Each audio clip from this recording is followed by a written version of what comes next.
In 1837, when an 18-year-old Queen Victoria first stepped into Buckingham Palace, she didn't find a Disney-style fairy tale sanctuary of royal splendor. She walked into an absolute nightmare. The windows wouldn't shut, the service bells were completely dead, and the royal atmosphere was just freezing drafts mixed with soot-covered furniture. It was a building so spectacularly botched and unfinished that it was essentially a death trap of social embarrassment. But the architectural disasters were nothing compared to the scandals hidden behind the scenes. While the public saw a young queen dripping in silk and diamonds, the reality was a hidden army of servants working in subterranean darkness, navigating a management system so broken it makes modern government bureaucracy look efficient. Security was such a joke that an intruder known as the Boy Jones managed to break in, hide under the Queen's sofa, and live out of the palace pantry for days, completely undetected. How did a place this disgusting, filthy, and disorganized become the ultimate symbol of global power? What were the ruthless, secret, corporate-style reforms led by Prince Albert that completely overhauled the monarchy? And why did the entire palace suddenly go dead silent in 1861, remaining a ghost-filled fortress for nearly 40 years? Today, we are bypassing the Golden Gates and the Hollywood versions of the crown to uncover the grime beneath the glamour. We'll reveal the architectural secrets of that iconic balcony and the shocking reality of what it actually took to survive inside the Victorian era's most dysfunctional, problematic machine. You've seen the glossy postcards. Now see the terrifying reality. To understand why the palace was such a catastrophe, you have to realize that when Victoria moved in, Buckingham Palace wasn't a finished masterpiece. It was an active construction site with a royal coat of paint. The original architect, John Nash, had blown the budget so spectacularly that he was fired, leaving his successor, Edward Blore, to try and patch together a residence that was never actually meant to be a primary home. It was an architectural Frankenstein's monster. The result? A building that literally couldn't function. There was no proper ventilation, so the hundreds of coal fires needed to keep the drafty rooms warm filled the air with a thick, choking soot that settled on everything. Your expensive silk dress? Covered in gray ash within an hour. The priceless oil paintings? Obscured by a thick layer of grime. And because the chimneys were so poorly designed, they would frequently backdraft, sending clouds of smoke billowing into the grand ballrooms, forcing VIP guests to flee the royal atmosphere just to catch their breath. But the physical decay was nothing compared to the administrative insanity happening behind the scenes. You see, in 1837, Buckingham Palace was managed by what historians call a three-headed monster. Three entirely different departments, the Lord Steward, the Lord Chamberlain, and the Master of the Horse, all shared authority. But none of them actually communicated. It sounds like a comedy of errors, but it was a logistical nightmare. If a window was broken, the Lord Steward was responsible for the glass, but the Lord Chamberlain was responsible for the frame. If they didn't agree on who should hire the repairman, the window simply stayed broken for months, letting the freezing London fog swirl through the hallways. The servants lived in a state of perpetual confusion. Who cleaned the outside of the windows? One department. Who cleaned the inside? Another. The result was that the windows were almost never clean at the same time, leaving the Queen of the British Empire looking out at her capital through a permanent layer of mud and street filth. And then there was the smell. Victorian London was already struggling with its sewage, but Buckingham Palace's plumbing was a special kind of disaster. The drains were primitive and often overflowed directly beneath the floorboards of the servants' quarters. In the heat of the summer, the stench of raw sewage would rise through the vents, mixing with the smell of stale coal smoke and the unwashed bodies of thousands of staff members living in cramped, unventilated basements. This wasn't just an inconvenience, it was a massive health crisis waiting to happen. While the public imagined Victoria dining on solid gold plates, she was often eating in rooms that smelled like a swamp, shivering in a shawl because the heat couldn't reach the high-ceilinged staterooms. It was a problematic machine where the cogs were rusted, the fuel was toxic, and the operators were all fighting for control. Security was perhaps the biggest joke of all. There were no official palace police. Instead, a few elderly porters and disorganized guards watched the gates. This is how the boy Jones, a bizarre teenager with a fixation on the Queen, was able to sneak in not once, not twice, but at least 3 times. He didn't just break in, he made himself at home. He sat on the throne, read the Queen's private letters, and even hid under her furniture to listen to her private conversations. He was once caught with the Queen's underwear stuffed down his trousers. The most powerful woman in the world was sleeping in a house where a random teenager could, and did, walk into her bedroom whenever he felt like it. But here is where the story takes a sharp, unexpected turn. You would think that an 18-year-old girl, faced with a crumbling, smelly, insecure death trap of a palace, would have fled back to the comfort of Kensington or Windsor. You would expect her to be miserable, trapped in this architectural failure. In reality, Queen Victoria was thrilled. She loved every broken window and every soot-stained curtain. Why?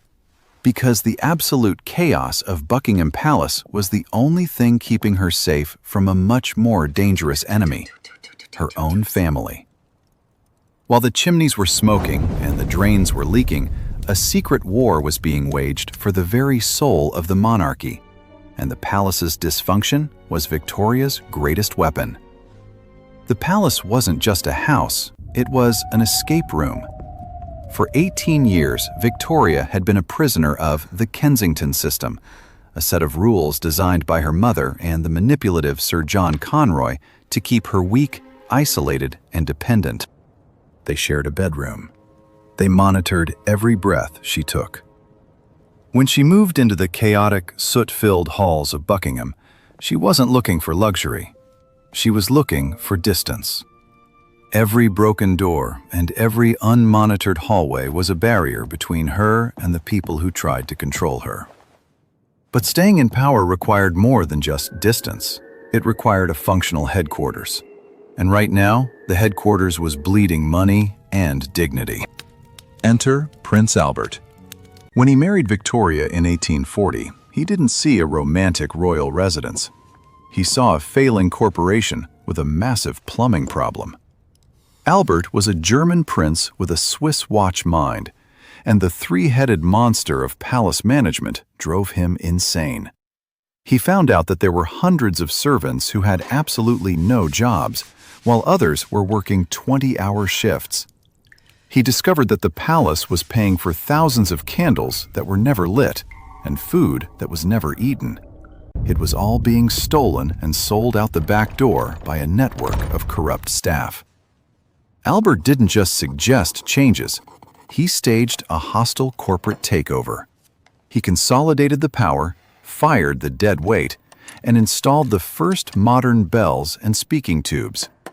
He was the one who finally realized why the windows were always dirty, because one department owned the outside and another owned the inside. He smashed those rules. Within years, the problematic machine began to hum. The smell of sewage vanished, replaced by the scent of expensive wax and fresh lilies. The palace was finally becoming a home. But Albert's ruthless efficiency came at a massive psychological cost for the people living in the basement. If you were a servant in Victoria's palace, you weren't a person, you were a ghost. The hierarchy was so steep, it was vertical. A below-stairs worker would have to press their body against the wall and look at the floor if a royal walked by. They lived in cramped, unheated attics or damp basements where the walls literally wept with moisture. They were the invisible fuel for Albert's new machine, working in total silence to ensure the Queen never saw a single speck of dust. Yet, as the palace became more organized, it became more crowded. The royal family was growing. Victoria and Albert eventually had 9 children, and the Frankenstein's monster of a building was bursting at the seams. They needed more space, more privacy, and a way to show the world that the monarchy wasn't just a group of people hiding in a smoky house. They were the leaders of the greatest empire on Earth. This led to the most iconic architectural gamble in British history, the East Front. This is the face of the palace you see on every postcard today. Albert and the architect Thomas Cubitt decided to enclose the open courtyard, creating a massive new wing. But they didn't just add bedrooms, they added a stage. The central balcony was Albert's masterstroke. Before this, the royals were distant, untouchable figures. Albert realized that in the age of the telegram and the steam engine, the monarchy needed a brand. They needed to be seen. In 1851, during the opening of the Great Exhibition, Victoria stepped onto that balcony and changed the relationship between the crown and the people forever. It was the first time a monarch had used architecture to meet the public. For a brief, shining decade, Buckingham Palace was the center of the universe. It was a place of grand balls, shimmering chandeliers, and global diplomacy. Albert's reforms had worked. The drains were clear, the chimneys didn't smoke, and the Queen was happy. But the perfection was fragile. Behind the gold leaf and the new stone facade, the extreme stress of running an empire and a palace was breaking the man who built it. Albert was exhausted, his health was failing, and the perfect machine he created was about to be hit by a tragedy that would turn the most famous house in the world into a tomb. By December 1861, the music in the ballrooms didn't just stop. It was silenced by a single, devastating event that would lock the palace gates for 40 years and leave Victoria wandering the hallways as the Widow of Windsor, talking to a man who wasn't there. The death of Prince Albert in December 1861 wasn't just a family tragedy. It was the exact moment the perfect mechanical clock he had painstakingly built at Buckingham suddenly snapped its mainspring. The man who had slain the 3-headed monster cleared out the rotting sewers and transformed John Nash's ashes into a symbol of modernity was gone at just 42. From that moment on, a dark velvet curtain descended over the palace. For the next 40 years, Buckingham was no longer a diplomatic hub or a glittering ballroom. It became a museum of grief, a fortress of ghosts where time was completely frozen. Victoria, draped in perpetual black mourning clothes, ordered everything to be kept exactly as if Albert had just stepped out of the room. Hot water was brought to his dressing room every single morning. Clothes were pressed and laid out on the bed. But the man who owned them was dust. This eerie silence is exactly why the palace became so mysterious and isolated from the outside world. The golden gates slammed shut, and the symbol of global power overnight became a cold mausoleum in the heart of London. But it is exactly within that silence that we find the ultimate answer to Buckingham's endurance. Why did a building that started as an architectural disaster, full of stench and soot, become the immortal symbol of the royal family? Because Albert managed to give it a soul before he died. He didn't just fix the windows or clean out the basement. He entirely redefined the role of the monarchy for the industrial age. The security flaws that once allowed the boy Jones to crawl under the Queen's sofa were replaced by a system of absolute ritual and strict reverence. The overlapping, chaotic management departments that ensured a window was never clean were streamlined into a machine that operated with the precision of a Swiss watch. Buckingham was no longer just a private residence. It became the corporate office of the empire, a stage where every stone and every corridor served one single purpose: projecting the majesty of the crown. And their final masterpiece, the legendary balcony, was exactly where this transition was completed. When Victoria, after decades of hiding in the shadows, finally stepped out onto it to face the crowds during her Diamond Jubilee, the world saw a totally different image. She was no longer the terrified 18-year-old girl in a smoke-filled room, nor the heartbroken widow fleeing reality. She stood there on the very structure Albert designed, directly connecting with her subjects. That was the moment the broken machine truly came back to life. Buckingham Palace didn't win through sheer luxury, but through its relentless ability to adapt and survive. It went from a sloppy construction site, through a brutal overhaul of reason and efficiency, to become a symbol of unyielding stability in a rapidly changing world. The truth about Buckingham doesn't lie in the diamonds on the crown, but in the endurance of the servants in the shadows, the sharp intellect of Albert, and the iron will of Victoria. From overflowing sewage pipes and soot-stained rooms, they forged a cathedral of history. Every scratch on the floorboards, every stain on the stone walls tells a story of a massive transformation from the chaos of the past to the glory of the present. Now, when you look at Buckingham, you aren't just looking at a palace. You are looking at proof that humanity can conquer chaos, turning an architectural failure into an eternal legacy. From the ashes of deep embarrassment, Buckingham rose to become the heartbeat of a nation. A reminder that even in the darkest, foulest corners, with enough vision and determination, you can build a symbol that withstands the test of time and the cruelty of fate. That building is not just a residence for monarchs. It is a stone epic of resurrection. Buckingham is more than just a mega mansion. It is living proof that the absolute worst disasters can be molded into the greatest triumphs. If you felt the weight of the soot on that silk dress today, or heard the ticking of the machine Albert resurrected from the ashes, then this is just the beginning of our journey to peel back the masks of history.